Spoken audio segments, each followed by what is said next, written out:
शांति।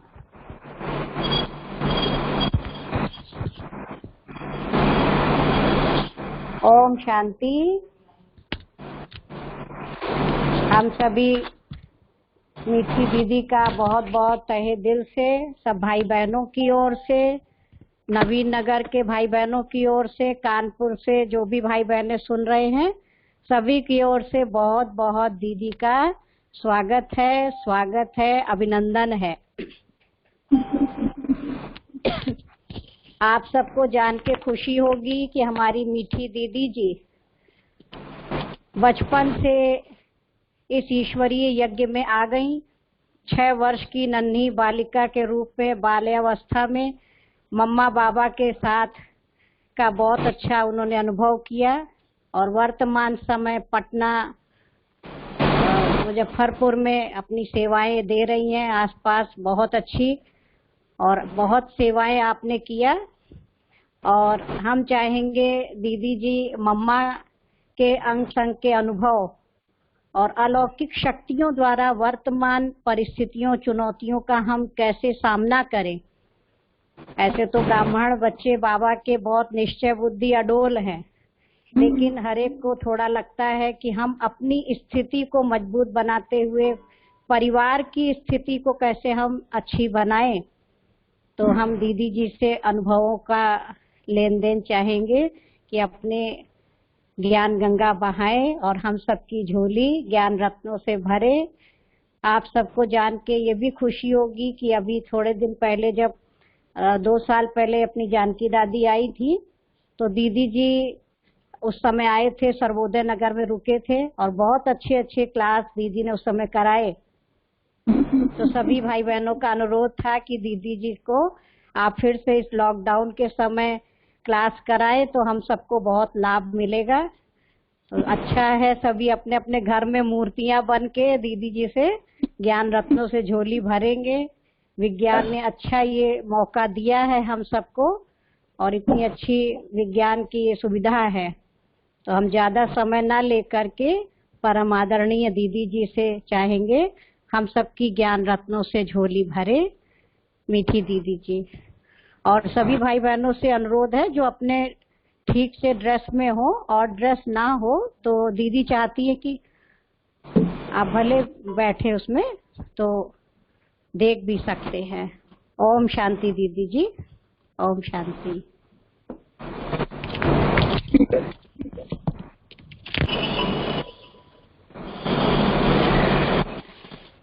आज आप सभी से मीठी मुलाकात करने का मौका मिला है, इसकी हमें बहुत बहुत खुशी है। आपको हमारा परिचय दिया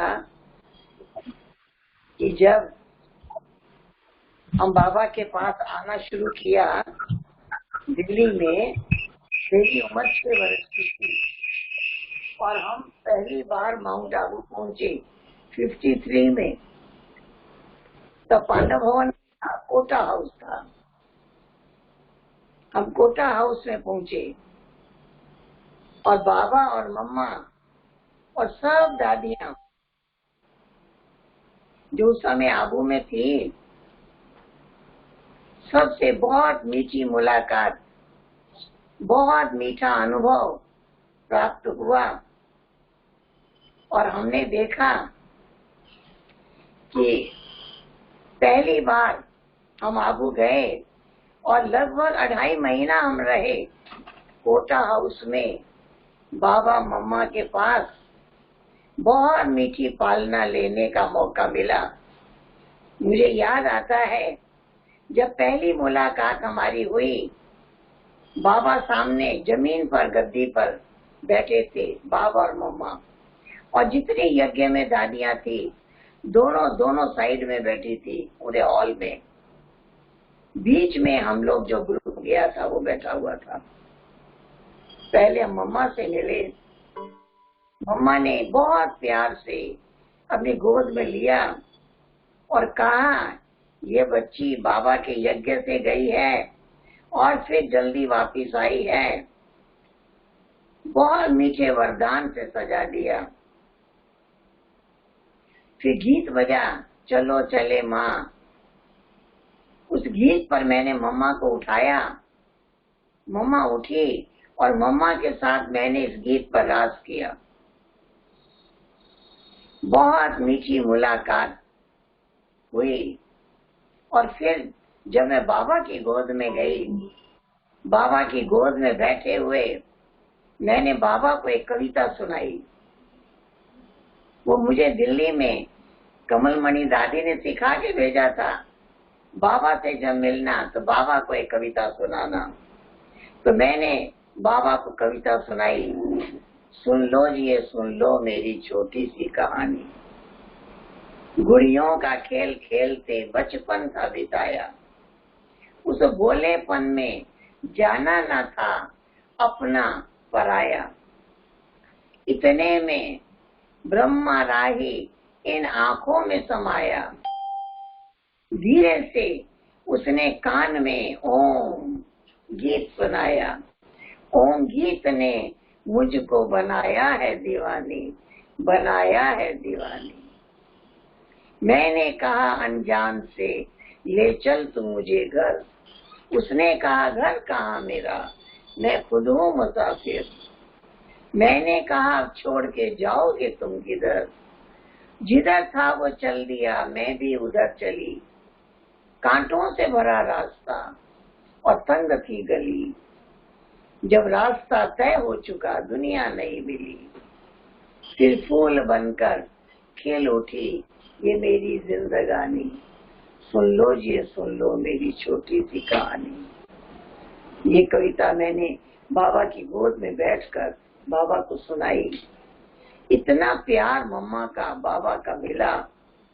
हर रोज मुरली पूरी होते ही बाबा बच्चों को घुमाने ले जाते। मधुबन की सब पहाड़ियों में हम बाबा मम्मा के साथ गए। मम्मा भी आगे आगे रहती, बाबा भी स्पीड में चलते।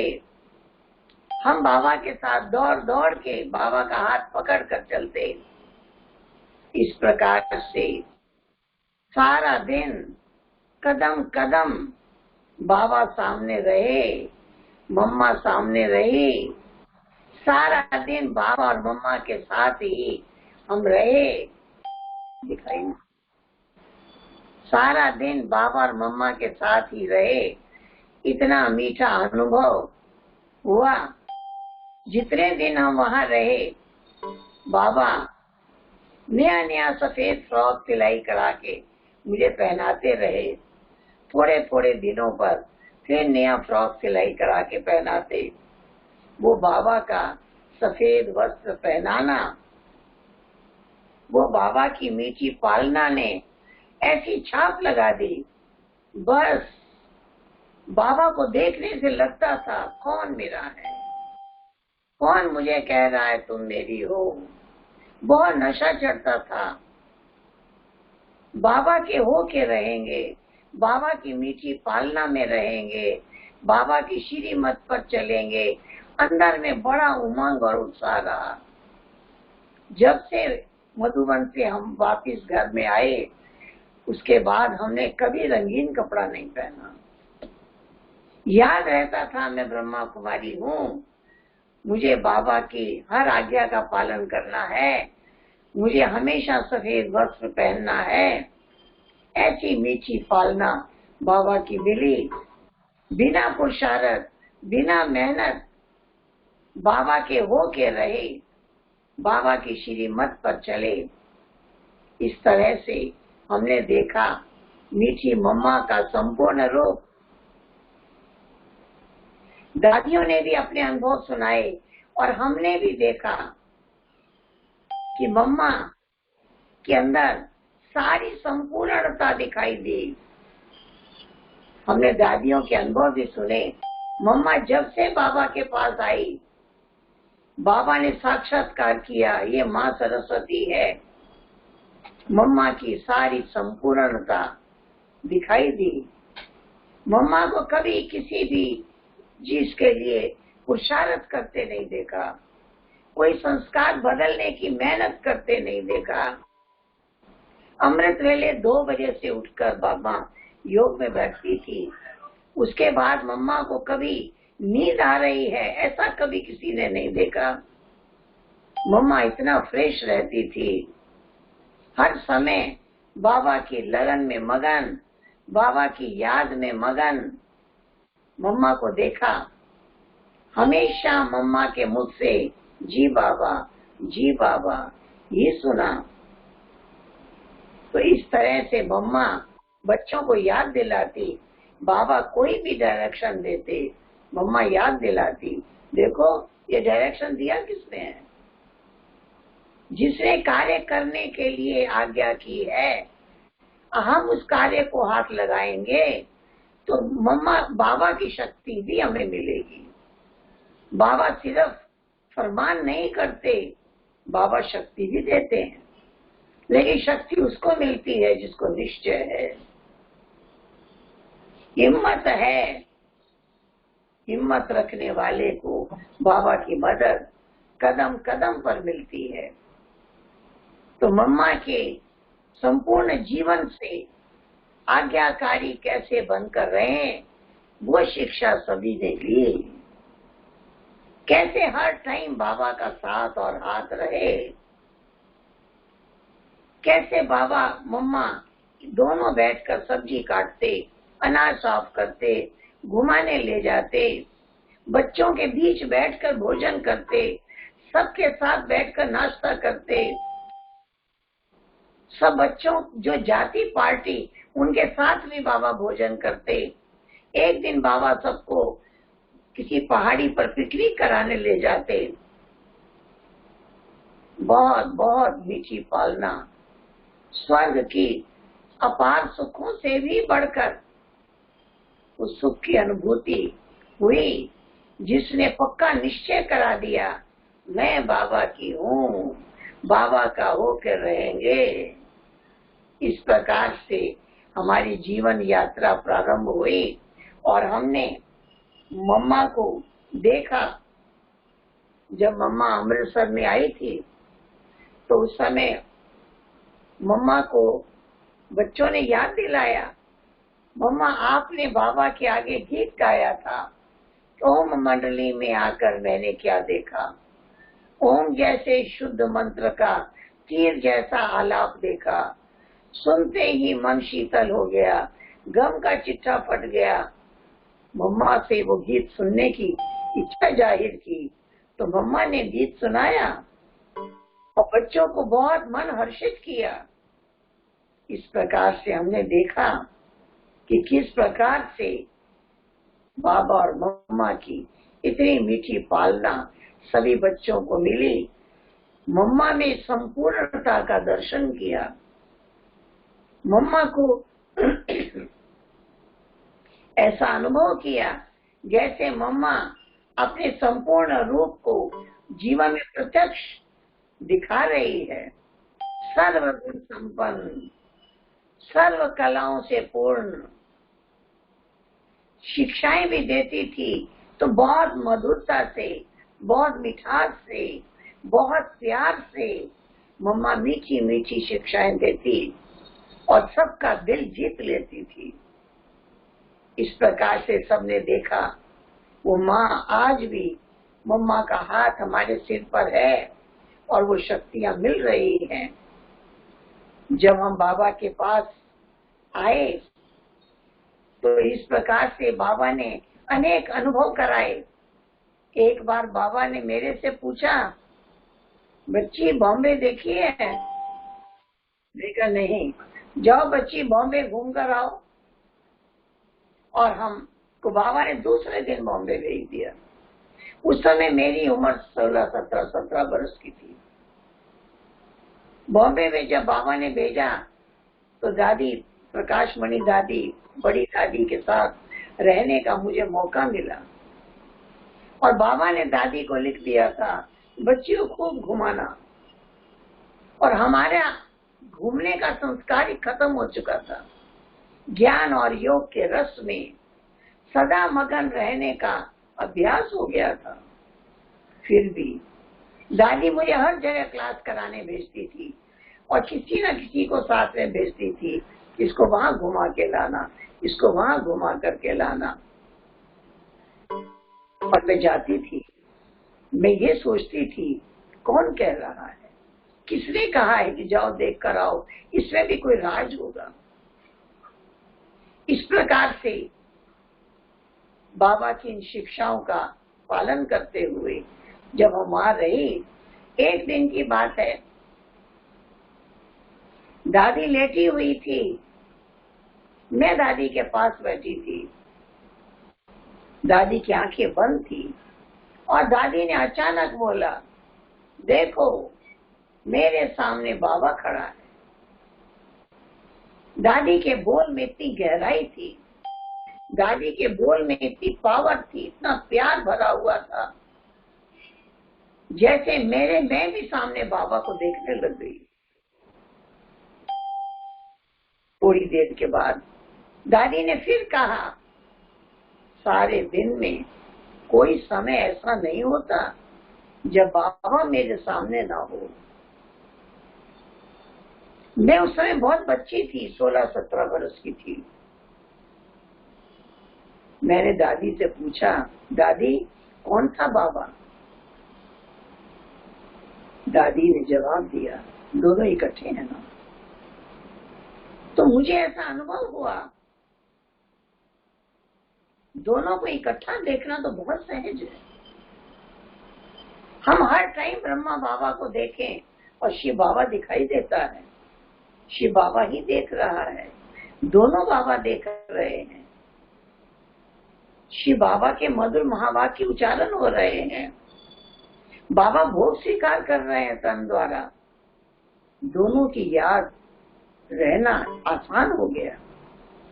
मैंने संकल्प कर लिया, जैसे दादी कहती है कि सारे दिन में कोई समय ऐसा नहीं होता जब बाबा मेरे सामने ना हो, तो मुझे लगा मैं हर टाइम बाबा को साथ लेकर चल सकती हूँ।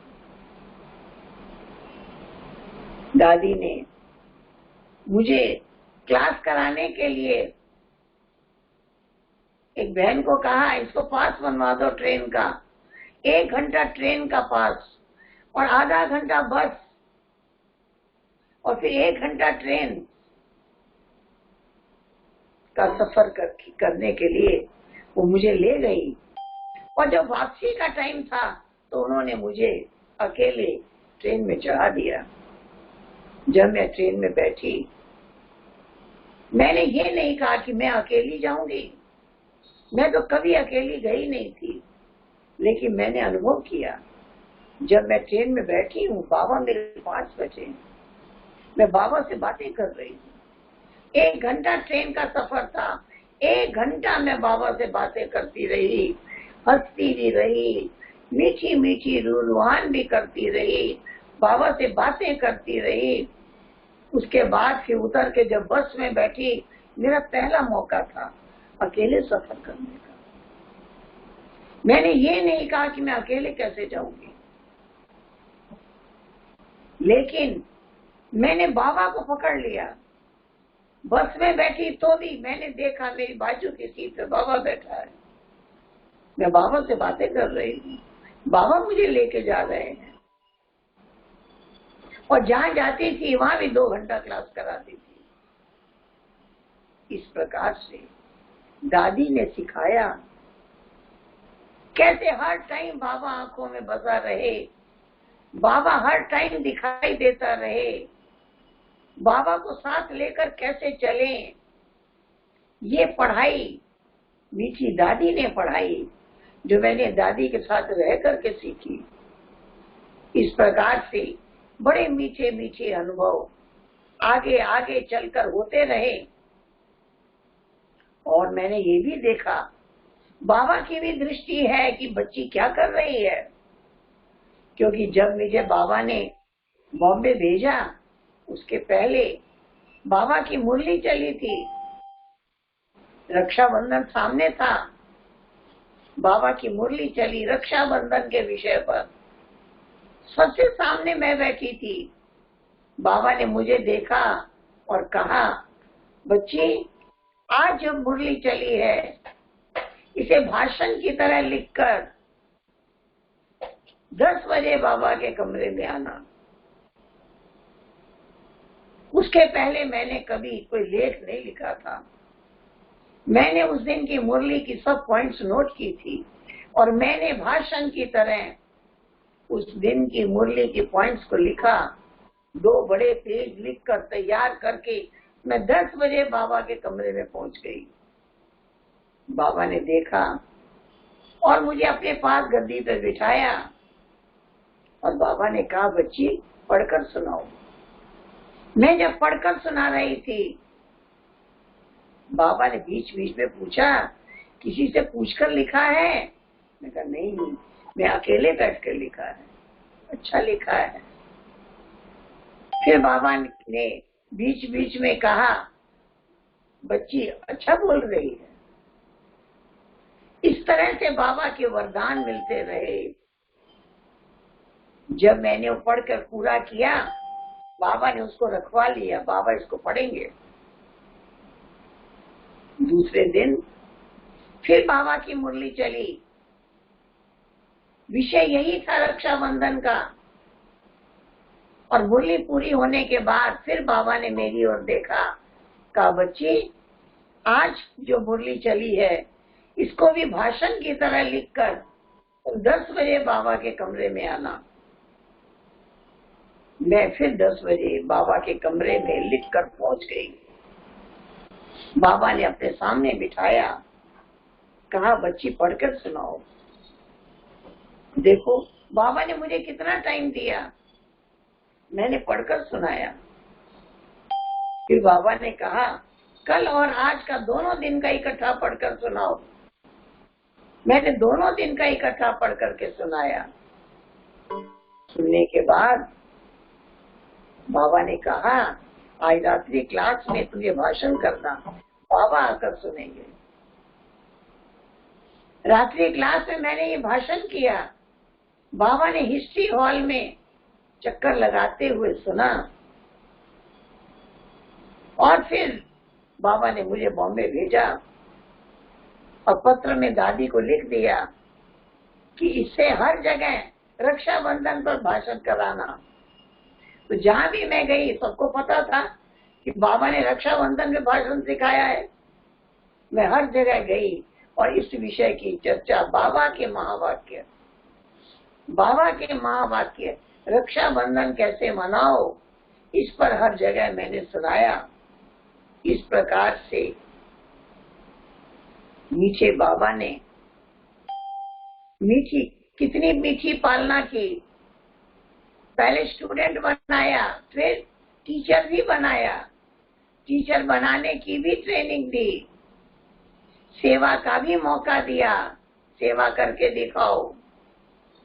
बाबा की नजर रही, लेकिन मेरे को वहां का क्लाइमेट सूट नहीं किया। मुझे वहां दमा हो गया। बाबा आए बॉम्बे में तो बाबा को किसी ने बताया, डॉक्टर कहते हैं यहाँ ठीक नहीं होगा। तो बाबा ने मुझे चंद्रमणि दादी के साथ वापिस भेजा और फिर बुलाकर मुझे कहा, बच्ची ईस्टर्न जोन में जाओ, ठीक हो जाएगा। तब से मैं ईस्टर्न जोन में आ गई और बाबा की नजर हमेशा रही, हम क्या कर रहे हैं, कैसे चल रहे हैं, कैसे बाबा को याद करते हैं, कैसे बाबा को पत्र से समाचार देते हैं। बाबा की हमेशा वो दृष्टि रही, वो मीठी नजर रही। जिस बाबा की मीठी दृष्टि की इतनी शक्ति, वो शक्ति मिलती रही और वो पावर मिलती रही। इस प्रकार से हमने देखा कि मीठे बाबा ने ऐसी मीठी पालना, ऐसी मीठी शक्ति दी और उस शक्ति से हमें आगे आगे आगे गाइड करते रहे।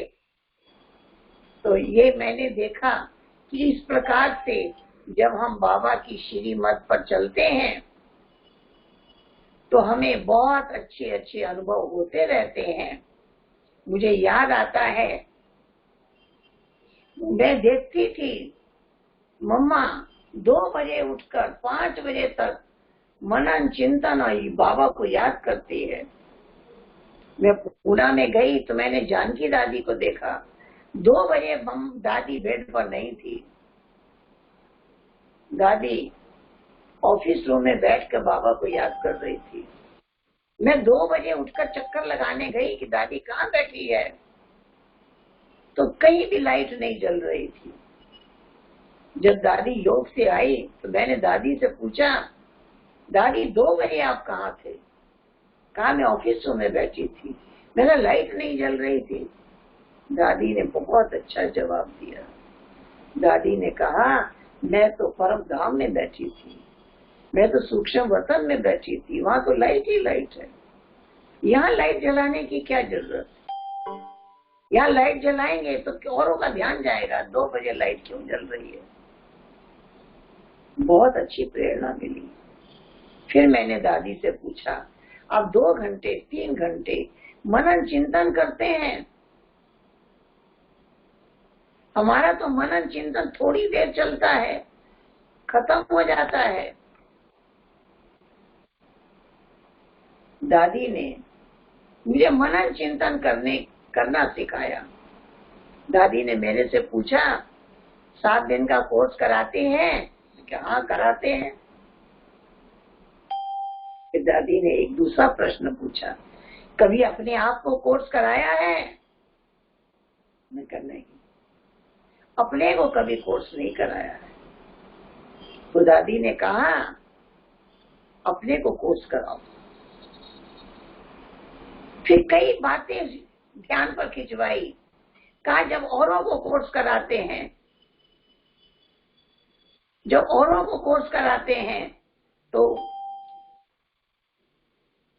1 घंटे से भी ज्यादा समय लग जाता है, लेकिन जब अपने को कोर्स कराएंगे 15 मिनट में पूरा हो जाएगा। लेकिन पूरा होने नहीं देना।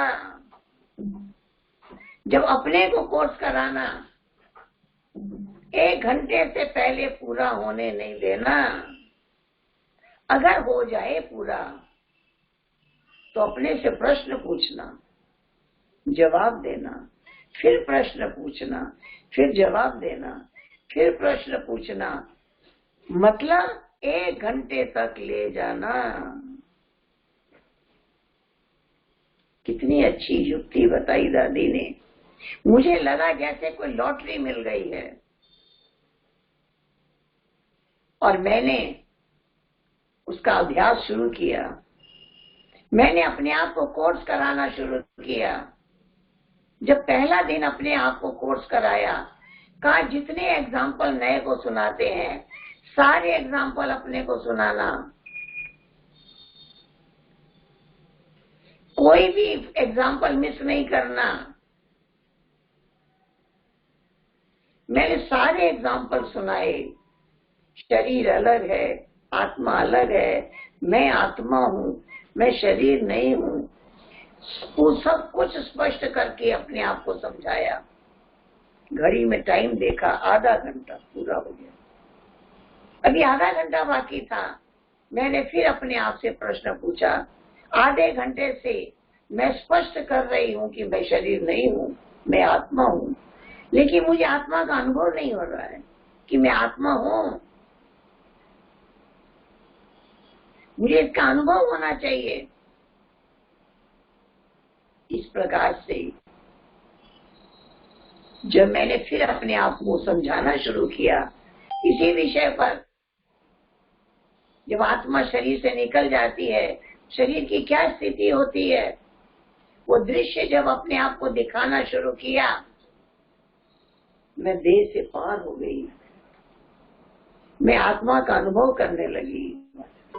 शांत स्वरूप हूँ, सुख स्वरूप हूँ, आनंद स्वरूप हूँ, प्रेम स्वरूप हूँ, शक्ति स्वरूप हूँ। किसकी संतान हूँ? बाबा सामने दिखाई देने लगा। बाबा के एक गुण दिखाई देने लगे। मैं आनंद विभोर हो गई। आधा घंटा जब और बीता तो मैं आवाज से पार बिल्कुल देभान से पार, एकदम बाबा के पास बैठी हूँ। बहुत शक्तिशाली स्थिति में मैं पहुंच गई।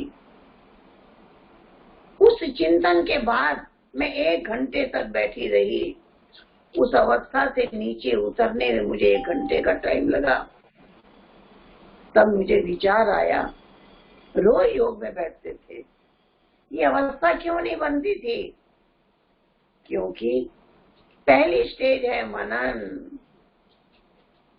जब मनन कर देंगे, दूसरी स्टेज है मगन।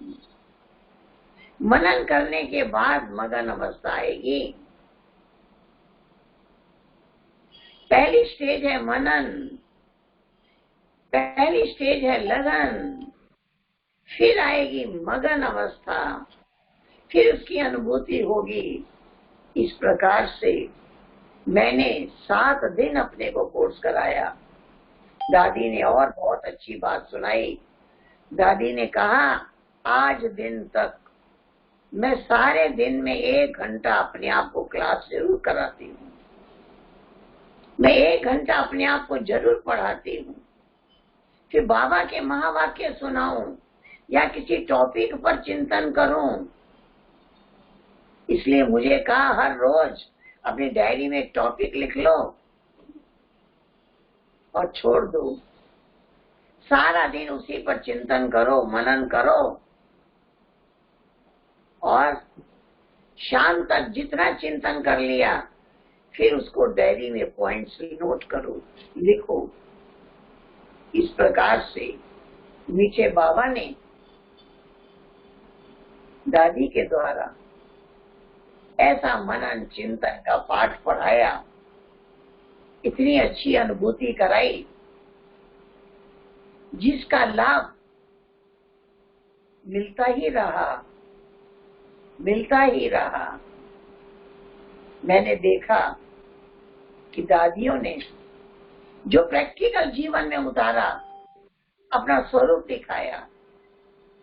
मम्मा ने जो दिखाया, शब्दों में नहीं था, उनके बोलवाणी में, उनकी दृष्टि में, उनकी शिक्षाओं में, उनके आज्ञाकारी बनकर चलने में प्रैक्टिकल साक्षात स्वरूप दिखाई देता था।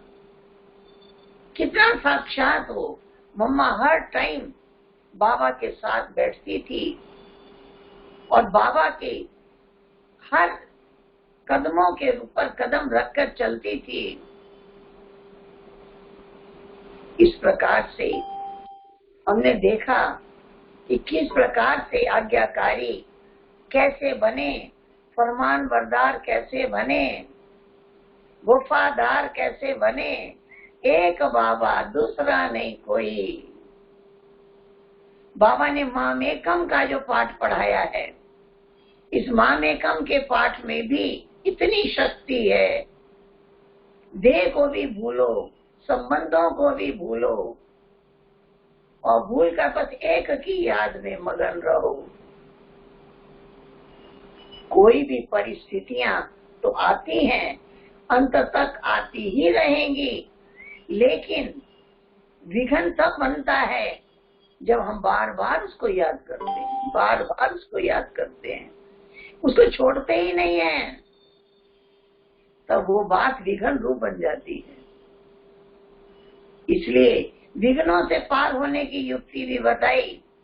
हमेशा निर्विघ्न अवस्था, हमेशा निश्चिंत अवस्था, एक रस अवस्था, अचल अडोल एक रस अवस्था तब रहेगी जब हम साक्षी दृष्टा होकर रहेंगे।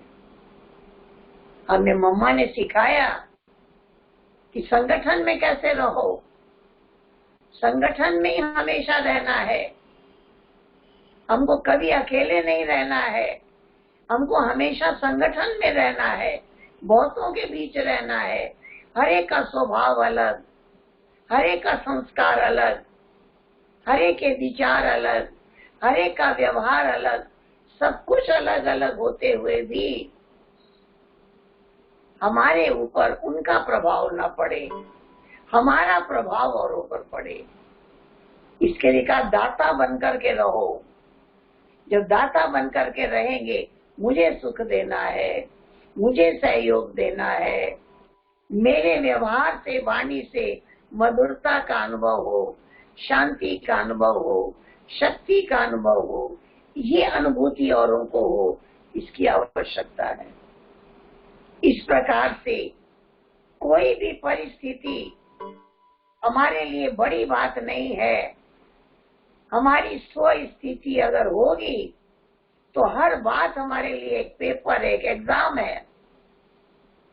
बाबा ने आज की मुरली में भी कहा कि परीक्षा, हर बात को परीक्षा समझो और परीक्षा को पार करने के लिए प्रतिज्ञा को याद करो, और जब प्रतिज्ञा का पालन करेंगे तो बाबा की प्रत्यक्षता होगी। जब तक अगर हम परिस्थिति को परिस्थिति समझें, क्यों, क्या और कैसे करते रहेंगे तो डिस्टर्ब हो जाएंगे। मेरे पूरे जीवन का अनुभव है कि मैं 16-17 वर्ष की उम्र से जब चंद्रमणि दीदी के पास में बहुत बरस रही, उनकी बहुत मीठी पालना मुझे मिली। छोटी से छोटी और बड़ी से बड़ी बातें उन्होंने सिखाई। और उसके बाद जब बाबा ने मुझे बॉम्बे भेजा, उसके बाद मुझे ईस्टर्न जोन में भेजा, जहां भी मैं रही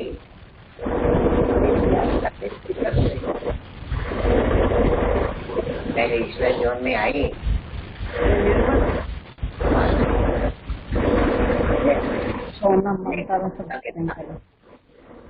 निर्मल शांता दीदी के पास रहकर हर घड़ी उनको देखने से लगता था जैसे बाबा सामने है, उनको देखने से लगता था जैसे मम्मा सामने है।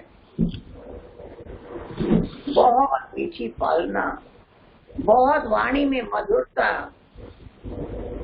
बहुत प्यार, जैसे बाबा बता देते ऐसे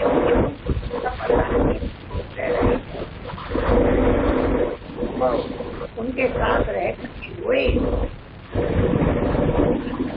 मुजफ्फरपुर में भेजा, बिहार की सेवा में, और थोड़ी हमारी यात्रा निर्विघ्न रही। जो युक्ति बता दी, तो क्या कैसे न करो। हर एक आत्मा है, हर एक आत्मा पाठ बजा, उनके पाठ को साक्षी होकर के देखो। सबका पाठ बजाती है,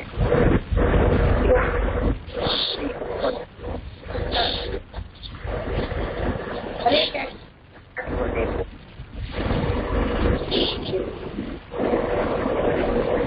मुझे कोई बात ऐसी याद नहीं आती है, जो कोई बात नहीं आई और हम कोई बात सामने नहीं आई। हमेशा माँ की शिक्षाएं काम आती, याद आती रही। मुझे याद मैंने एक कविता हमारी पत्र मैंने कविता सुनाई थी, मम्मा दिल में हमने ठान लिया है, मम्मा दिल में हमने ठान लिया है, सत्युग हम ही बना देंगे। नन्हे मुन्ने बच्चे मिलकर कलयुग को पलटा देंगे। मम्मा रात से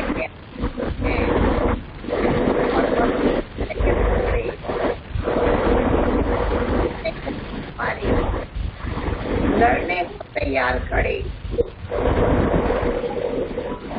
है, नानी आप हो घबरा। हम हैं बच्चे छोटे छोटे, लोग भल गोप गोपियाँ ग्वाले गीत कितने हैं, आए सामने सीने हमने ताने हैं। कल्प कल्प का पाठ पुराना फिर से वही बजाना है, कल्प पूर्व की नई दुनिया को फिर से हमने लाना है। एक एक गुण धारण करके मम्मा के गले में आएंगे। 108 की माला हमारी विजयी वस्त्र कहलाएंगे। देश विदेश में चल निकलेंगे, झंडा यही फहरा देंगे। मान न मान ये मर्जी उनकी, हम पैगाम सुना देंगे। इस तरह से मम्मा के सामने उस छोटी अवस्था में ऐसी दृढ़ता वाली कविता मम्मा के सामने सुनाई, और मम्मा ने कितना प्यार किया, कितने वरदान दिए, कितने आशीर्वाद दिए, जो आज तक वो उन आशीर्वादों में ही पल रहे हैं। बाबा के, मम्मा के आशीर्वादों से ही चल रहे हैं। मुझे याद आता है, मम्मा के सामने दीपक हाथ में लेकर मैंने स्वागत डांस किया था, और वो डांस जब देख रहे थे, हमारे स्कूल के टीचर बैठे हुए थे, उन्होंने देखा मुझे डांस करते हुए। उन्होंने मुझे उस डांस के बाद कहा, कल स्कूल में एक कार्यक्रम है, ये डांस तुम वहां भी करना। मेरे मन में आया, मैं ब्रह्मा कुमारी हूँ, मैं बाहर कहीं डांस थोड़ी कर सकती हूँ।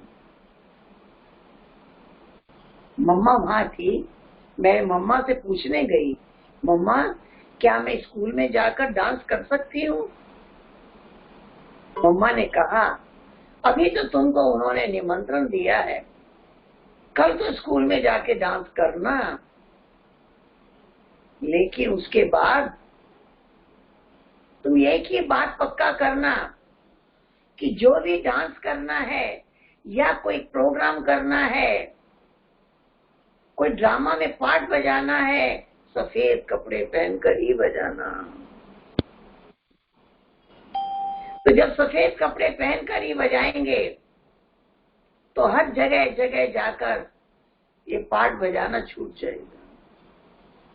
उस समय के बाद से मैंने कभी किसी ड्रामा में, किसी में रंगीन कपड़े पहनकर पार्ट नहीं बजाया।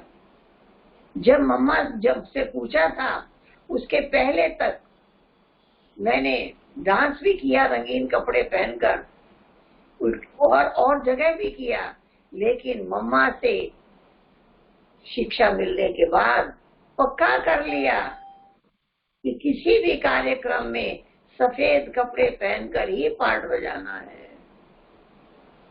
इस प्रकार से मीठी मम्मा की मीठी शिक्षाओं ने कई प्रकार के व्यर्थ कार्यक्रम में जाने में सेव कर दिया, बचा दिया। इस तरह से सदा एक रस, अचल अडोल रहने के वरदान भी मिले। मुझे याद आता है, एक बार की बात है, बाबा ने मुझे कहा था, किसी समय भी बाबा के कमरे में आ सकती हो, कोई रोकेगा नहीं। दोपहर का समय था, मैं बाबा के कमरे में चली गई। जैसे मैंने पर्दा हटा के देखा, बाबा ने इशारा किया, आ जाओ। मैं अंदर चली गई। मैंने क्या देखा? मैंने देखा कि बाबा गद्दी पर बैठे हैं और बाबा के सामने कोने में एक कुर्सी है, उस पर मम्मा की माँ बैठी है। वो बाबा का संदेशी थी।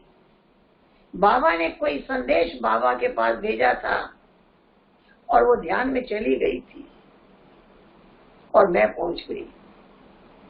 मुझे बाबा ने गद्दी पे अपने सामने बिठाया और बाबा ने मेरे से पूछा, बच्ची कभी ध्यान में गई हो? मैंने कहा नहीं। तो बाबा ने कहा, ध्यान में जाओगी? मैं कहा जी बाबा। बाबा ने कहा अच्छा, तो बाबा भेजते हैं। इसके बाद बाबा ने मुझे दृष्टि दी। वो बाबा की ऐसी मीठी दृष्टि मुझे मिली, ऐसी मीठी दृष्टि मिली कि बाबा की दृष्टि मिलने के बाद मैं सोल कॉन्शियस हो गई, बिना अपने पुरुषार्थ के। बाबा की दृष्टि ने मुझे देह भान से पार कर दिया। उसके बाद बाबा ने मेरे सिर पे हाथ रखा। मेरे सिर पर हाथ बाबा का कितनी देर रहा मुझे नहीं मालूम, लेकिन बाबा का सिर पर हाथ रखे रखे बस मैं यहाँ से गुम हो गई और मैं वतन का नजारा देखने लगी। मैंने सूक्ष्म वतन का दृश्य पहली बार देखा। मैंने सूक्ष्म वतन में बाबा को उस अव्यक्त स्वरूप में देखा। बहुत मीठी मीठी बातें बाबा से की, बहुत सुख और आनंद पाया। कितनी देर उस अवस्था में रही ये मुझे नहीं मालूम, लेकिन बाबा ने जैसे मुझे वतन में भेजा ऐसे मुझे बुलाना भी पड़ा। बाबा की एक आवाज सुनाई दी, आओ बच्ची, आओ बच्ची। जब मेरी आंखें खुली मैंने क्या देखा, बाबा का हाथ मेरे सिर पर था और बाबा का जब मेरी आंखें खुली मैंने सामने बाबा को देखा। बाबा ने कहा, बच्ची ऐसे ही नशे में जाती रहोगी। ये वंडरफुल, बाबा ने ऐसी अनुभूति कराई, ऐसा वरदान दिया जो आज जब चाहे बाबा से मीठी बातें करना सहज होता है। सामने बाबा दिखाई देता है। मुझे याद आती है एक बात, बाबा जब अव्यक्त हो गए थे, इसके बाद जब दादी के तन में, गुलजार दादी के तन में बाबा का आना हुआ, सारी रात बाबा रहते थे, शाम को आते और सुबह तक रहते थे। एक दिन की बात है, बाबा की मुरली पूरी हुई और स्टेज से अनाउंस हुआ, आज कोई स्टेज पर नहीं आएगा, कोई बाबा से मिलने ऊपर नहीं आएगा। ऐसे ऐसे कई डायरेक्शन जब मिले मुझे अच्छा नहीं लगा। बाबा से क्यों नहीं मिलेंगे, बाबा ही तो है हमारा सब कुछ। थोड़ा मन नाराज हुआ। मैं जो सुबह तक बैठी रहती थी उस दिन मैं उठकर कमरे में चली गई, लेकिन मुझे नींद नहीं आई। 1 बजे रात्रि 1 बजे के बाद मैं स्नान किया। 2 बजे तक मैं तैयार हो गई। मुझे लग रहा था मुझे कोई खींच रहा है, कोई खींच रहा है। मैं 2 बजे हॉल में पहुंची। मैं पहली लाइन में बैठती थी, मैं 5-6 लाइन पीछे बैठी। मेरे बैठने के 5-7 मिनट के बाद बाबा ने मोहिनी बहन को बुलाया और उनके कान में कुछ कहा। मोहिनी बहन ने अनाउंस किया, रानी बहन बाबा बुला रहे हैं। मुझे ऐसी उम्मीद नहीं थी, लेकिन जब मैं गई बाबा के सामने तो मैंने देखा बाबा ने मुझे एक एक शब्द सुनाया जो मेरे मन में चल रहा था। एक एक शब्द बाबा ने मुझे सुनाया और फिर बाबा ने कहा, बच्ची बाबा ने तो तुम्हारा वतन में आने का द्वार खोल दिया हुआ है, वहां तो कोई क्यों नहीं है, तुम किसी समय बाबा के पास आ सकती हो और जितना देर चाहे बैठ सकती हो बाबा के पास, मीठी रूहान कर सकती हो। ऐसा वरदान, उस समय का साक्षात्कार कराया हुआ वरदान बाबा आज अव्यक्त रूप में भी मुझे याद दिला रहे हैं। और मेरे मन में जितने संकल्प चले, मेरा एक एक संकल्प बाबा ने रिपीट किया। तब मुझे अनुभव हुआ हमारे मन के एक एक संकल्प बाबा तक पहुंचता है, एक एक विचार वहां तक पहुंचता है। बाबा शक्ति देते हैं, बाबा मदद करते हैं, बाबा प्रेरणा भी करते हैं। इस प्रकार से बहुत मीठा अनुभव मुझे प्राप्त हुआ और उसके बाद से कभी भी अगर मुझे ना बुलाया जाए बाबा के सामने, मैं वहां हाजिर हूं, तो मैं देखती हूँ कि मुझे बुलाते जरूर हैं, और न बुलाए जब तक तब तक कोई व्यर्थ संकल्प नहीं चलता। लगता है बाबा ने व्यर्थ संकल्प चलाना बंद ही कर दिया है। बाबा साथ है, बाबा हमेशा मेरी सुन रहा है। मैं जो संकल्प कर रही हूँ बाबा तक पहुंच रहा है, ऐसा हर कदम में अनुभव होता रहता है। ऐसी अनुभूतियां बाबा ने कराई। सदा एक रस रहो, खुशनुमा रहो, हमेशा प्रसन्न चित्त रहो, संतुष्ट होके रहो। मम्मा को देखा, प्रैक्टिकल प्रेरणा मिली। सब हर टाइम हर एक से संतुष्ट, हर एक से प्रसन्न चित्त। मम्मा हर एक को वरदान देती रही, एक रस रहने का वरदान देती रही। बाबा ने ये नहीं कहा है सुखी रहो, खुश रहो। बाबा ने कहा सदा सुखी रहो, सदा खुश रहो, खुशियां बांटते रहो। परिस्थितियां तो आती रहेंगी, हर एक का स्वभाव अलग अलग है, लेकिन मुझे किसी से टकराना नहीं है। जो है वो भी बहुत अच्छा, ये भी बहुत अच्छा, ये भी बहुत अच्छा।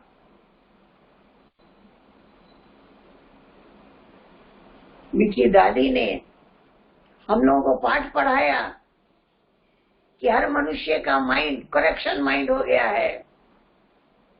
ये ऐसा क्यों कर रहा है, ये ऐसे क्यों बोल रहा है, ये ऐसे क्यों चल रहा है, बार बार हर एक का करेक्शन करते रहते हैं। कहा कि करेक्शन करना बंद कर दो। ये भी ठीक है, ये भी ठीक है, ये भी ठीक है, ये भी ठीक है, ये भी ठीक है। अपनी अपनी चॉइस। दादी ने कहा खाली करेक्शन ही थोड़ी करते हैं, करेक्शन के बाद फिर कमेंट करते हैं,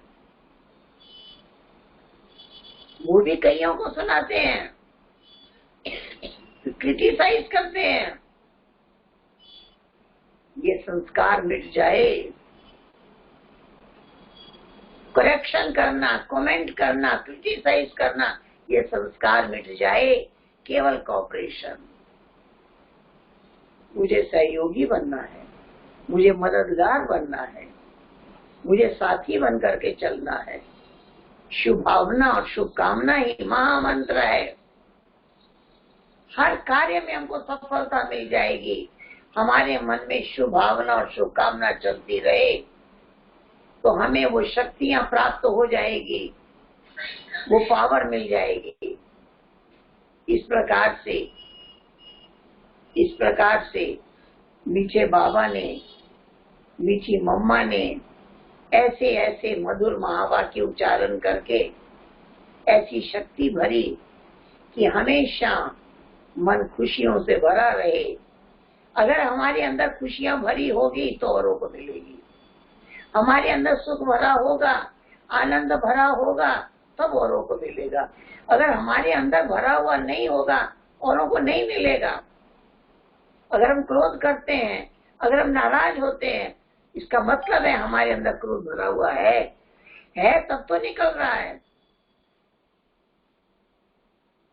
इसलिए आवश्यकता है हमारे विचार श्रेष्ठ हों, बाबा के महावाक्य ही हमारे विचार हों, श्रीमत ही हमारे विचार बन जाए। जब श्रीमत के अनुसार हमारा हर संकल्प होगा तो हमारे कर्म में आएगा, हमारे एक्शन में आएगा।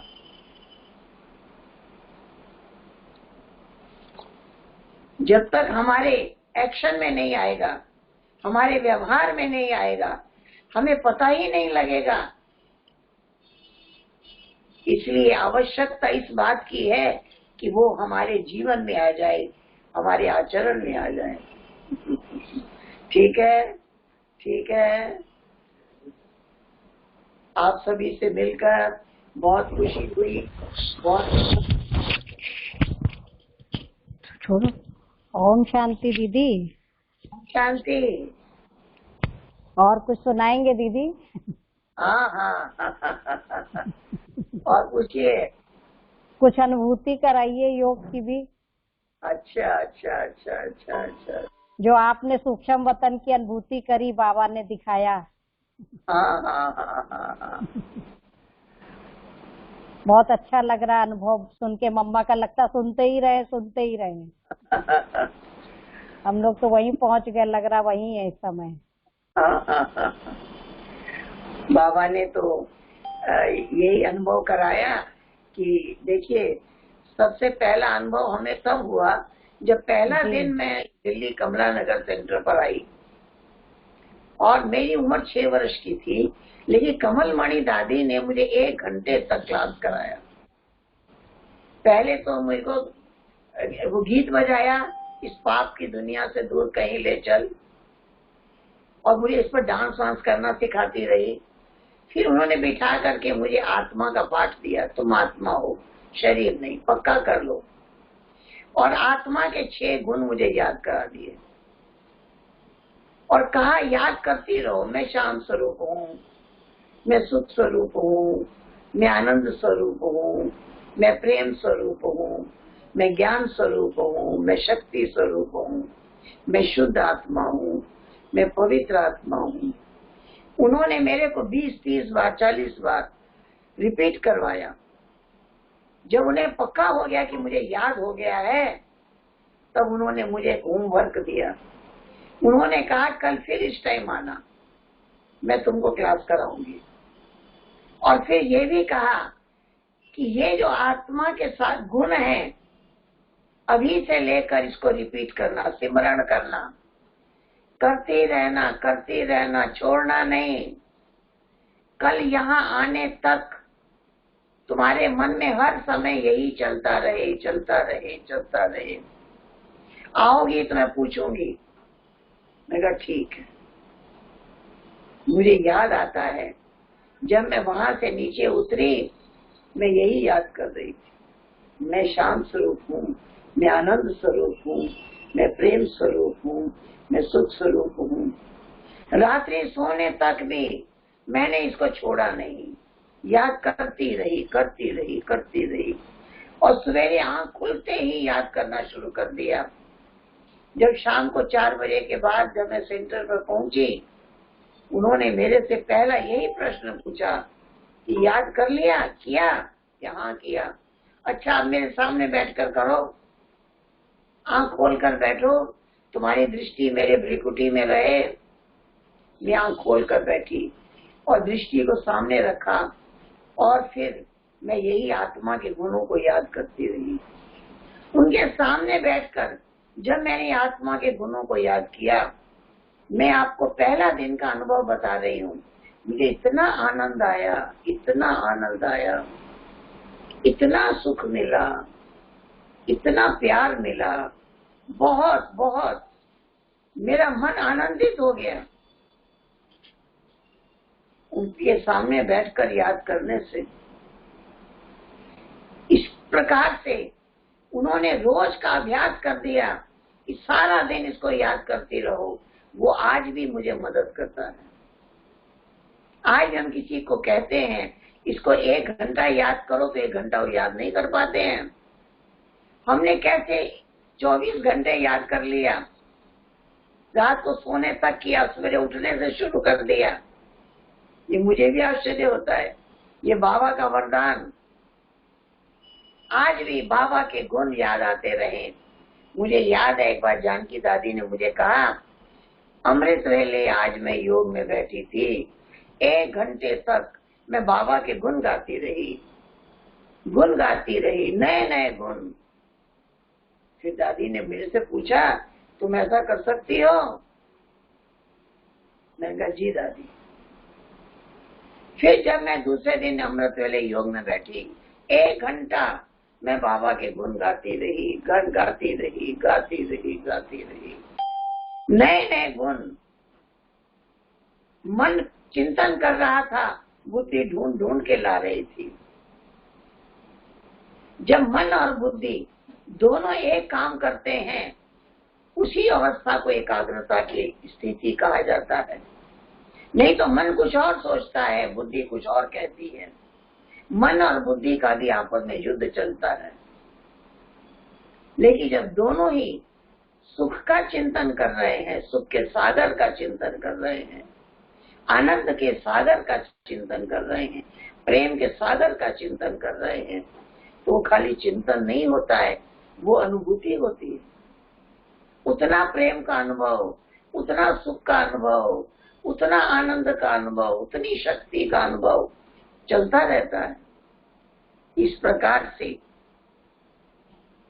हमारा अनुभव कहता है कि इस प्रकार से जब हमारे अंदर ज्ञान का मनन चिंतन चलता रहे, गुणों का चिंतन चलता रहे, बाबा के गुण हम गाते रहे, कोई भी काम कर रहे हैं बाबा के गुण याद आ रहे हैं। बाबा प्रेम का सागर है, बाबा आनंद का सागर है, मैं आनंद स्वरूप हूँ।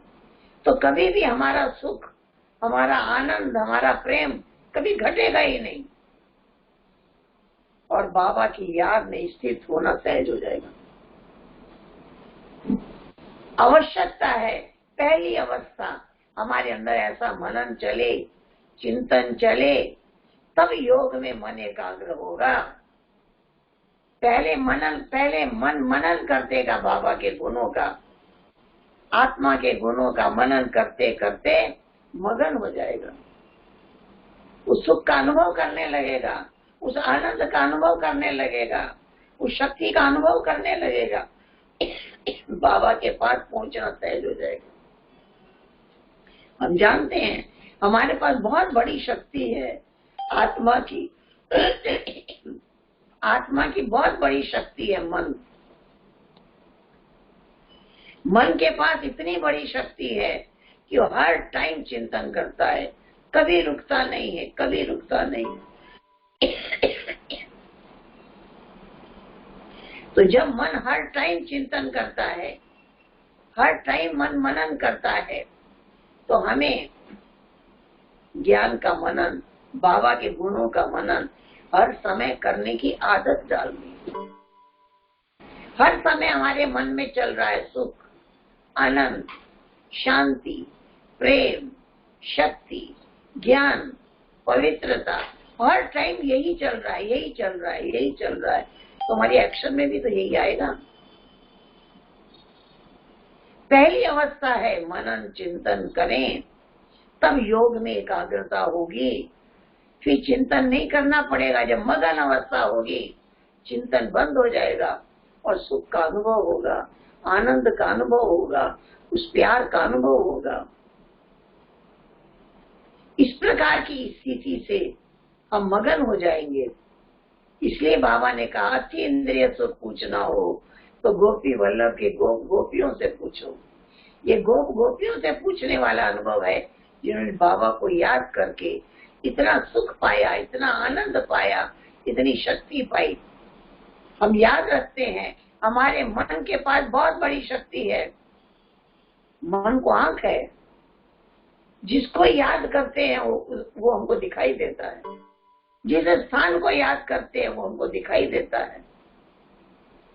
इसलिए हम जब बाबा कहते हैं तो बाबा हमारे मन की आंख बाबा को देखती है। हम परम धाम को याद करते हैं, तुम्हारी मन की आंख परम धाम को देखती है, पहुंच जाती है, क्योंकि मन के पास स्पीड भी है। कहां से कहां पहुंच जाता है, एक सेकंड में हम परम धाम पहुंच जाएं। इसलिए बाबा ने कहा ज्ञान क्या है, सेकंड में जीवन मुक्ति, सेकंड में प्राप्ति। ये ज्ञान की विशेषता है, सेकंड में प्राप्ति। इसलिए ऐसी अनुभूति बाबा हमको करा रहे हैं, बाबा हमको कराना चाहते हैं। ऐसी शक्ति हमें प्राप्त हो जाए तो जिस प्रकार से हम इस प्रकार से जब चिंतन करेंगे, मनन करेंगे और मगन हो जाएंगे, तब हमें मन को एकाग्र नहीं करना पड़ेगा। जैसे बाबा उदाहरण देते हैं, कोई भी माता पिता को कैसे याद करो, किसी ने आज तक बच्चे को नहीं सिखाया। कोई सिखाता है माता पिता को याद करना? बच्चा हर टाइम उनके पीछे पीछे दौड़ता है। इसी तरह से हमारा बाबा के साथ रिलेशन है, संबंध है, संबंध का नशा है, प्राप्तियां याद है, बाबा विश्व का मालिक बना रहे हैं, 21 जन्म का राज्य भाग्य दे रहे हैं।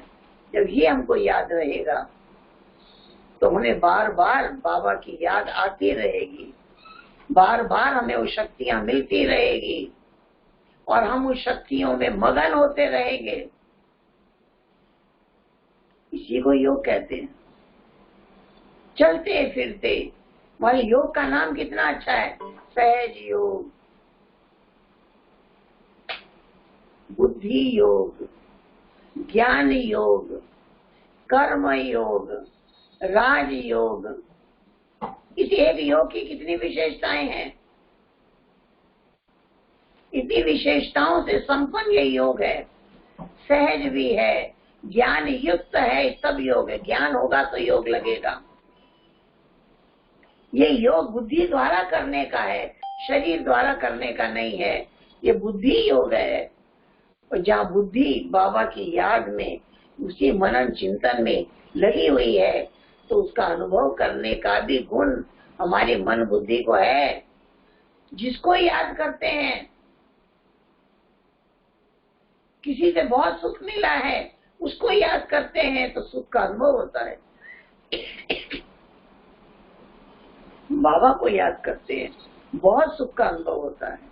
बाबा को याद करते हैं, बहुत प्यार का अनुभव होता है। बाबा प्यार का सागर है। इतना बच्चों को प्यार किया, इतना प्यार किया, बाबा ने प्यार करके पावन बनाया है। मीठे बच्चे कह के मीठा बनाया है। तुम देवता कुल के हो, देवता कुल के हो, कह कह के देवता बनाया है। कितना प्यार किया है। हर बच्चे को गले लगाया, हर बच्चे को मुख में टोली खिलाया, एक एक को दृष्टि दिया, शक्ति दिया, इतना मजबूत बना दिया है। इस प्रकार से इतना शक्ति स्वरूप बनाने वाला मीठा बाबा, इतना शक्ति स्वरूप बनाने वाला मीठा बाबा है। तो हमें चाहिए हम बार बार सिमरण करते रहें, मनन करते रहें, चिंतन करते रहें। बाबा ने कहा है विचार सागर मंथन करो। विचार तो सागर के समान है, इसकी लहरें उठती रहती है। उसमें बाबा के प्यार की लहरें उठे, याद की लहरें उठे। चलाना पड़ेगा, अपने आप नहीं चलेगा, चलाना पड़ेगा। चलाने का काम किसका है? बुद्धि का काम। ठीक है, ठीक है। हाँ जी, हाँ जी, हाँ जी। दीदी, आत्मिक स्थिति सदा बनी रहे, उसके लिए क्या अभ्यास करें? उसके लिए आत्मा के गुणों का चिंतन करो, बार बार याद करो। मैं आत्मा हूँ, मैं शांत स्वरूप हूँ, मैं आनंद स्वरूप हूँ, मैं प्रेम स्वरूप हूँ। सारा दिन इसको याद करो। जितना याद करेंगे स्वरूप बन जाएंगे। किसके बच्चे हैं? शांति के सागर के बच्चे हैं, शांति धाम के रहने वाले हैं। बार बार अपने को सुनाते रहो, बार बार चिंतन करो। जब चिंतन में ही ज्ञान समा जाएगा, स्वरूप बन जाएगा। और किसी का कोई क्वेश्चन हो? हाँ, किसी और को पूछना हो तो आप क्वेश्चन मार्क पे क्लिक कर देंगे, हम एक्सेप्ट कर लेंगे आपका। हाँ जी। कोई भी भाई बहने पूछना चाहते हो, छोटे छोटे क्वेश्चन है, किसी को दिल हो तो भले पूछ सकते हैं। हाँ,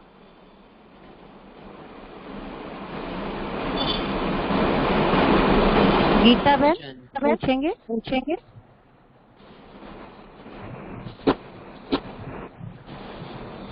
ओम शांति गीता बहन।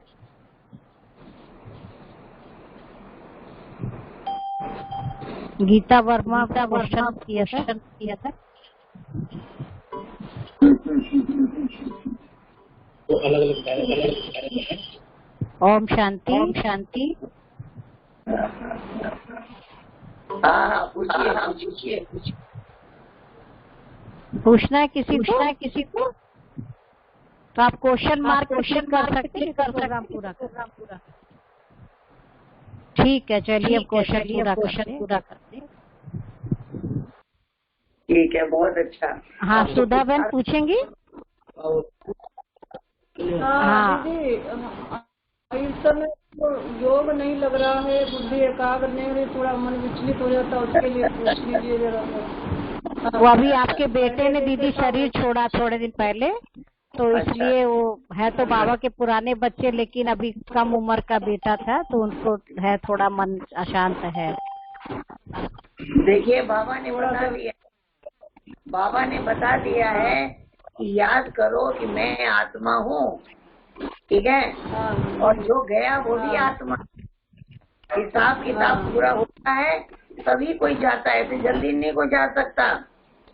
कितने लोग बीमार पड़े रहते हैं, जल्दी शरीर नहीं छूटता।